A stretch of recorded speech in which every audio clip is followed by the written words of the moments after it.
Kochi പാലാരിവട്ടത്തെ തുണിക്കടയിൽ mask ധരിച്ചെത്തിയ മോഷ്ടാവ് 25,000 രൂപ അപഹരിച്ചു. പ്രതിക്കായുള്ള അന്വേഷണം പുരോഗമിക്കുകയാണ്.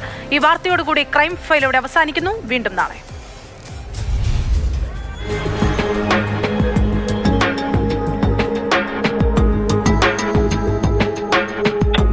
ഇന്ന് പുലർച്ചെ 4:30-ക്ക് ശേഷമാണ് കൃത്യം നടന്നത്.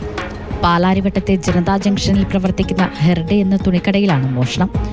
മുഖത്ത് മാസ്ക് ധരിച്ചായിരുന്നു പ്രതി കൃത്യത്തിനായി എത്തിയത്.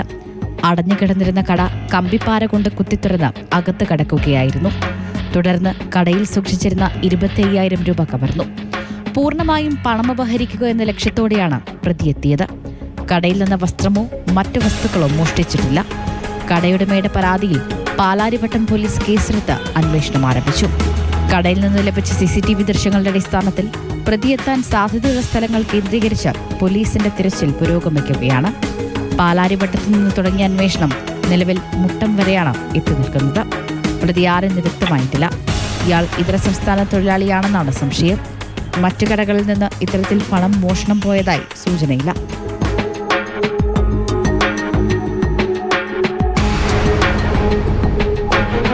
മാതൃഭൂമി ന്യൂസ്, കൊച്ചി.